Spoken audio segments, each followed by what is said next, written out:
আপনি জানেন কি সাকিব মুস্তাফিজের আগেও আইপিএল খেলেছিল বাংলাদেশের বেশ কয়েকজন ক্রিকেটার।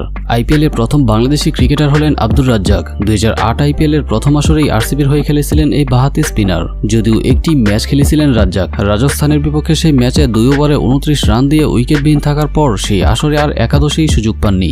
আর এর পরের আসরে 2009 সালে বাংলাদেশের থেকে সুযোগ পায় মোহাম্মদ আশরাফুল ও মাশরাফি মুর্তজা। তখন মুম্বাইয়ের হয়ে খেলা আশরাফুল ও কলকাতার হয়ে খেলা মাশরাফি নিজেদের ডেবিউ ম্যাচে বাজে পারফরমেন্সের কারণে আর দলেই সুযোগ হয়নি। আশরাফুল ব্যাটিংয়ে 10 বল খেলে করেন 2 রান, আর বোলিংয়ে মাশরাফি 4 ওভারে খরচ করেন 58 রান। ব্যাস এটাই হয়ে ওঠে তাদের জন্য আইপিএল এর প্রথম ও শেষ ম্যাচ।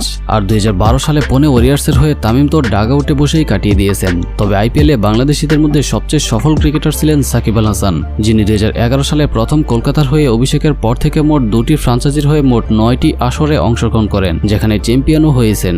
আর সর্বশেষ মুস্তাফিজ 2016 সালে দারুণ আইপিএল ডেবিউর পর এখন একমাত্র তিনিই আইপিএল খেলে যাচ্ছেন। তো ভবিষ্যতে বাংলাদেশ থেকে কোন কোন ক্রিকেটার আইপিএল এ ডাক পেতে পারেন তা অবশ্যই কমেন্টে লিখে জানিয়ে দিন।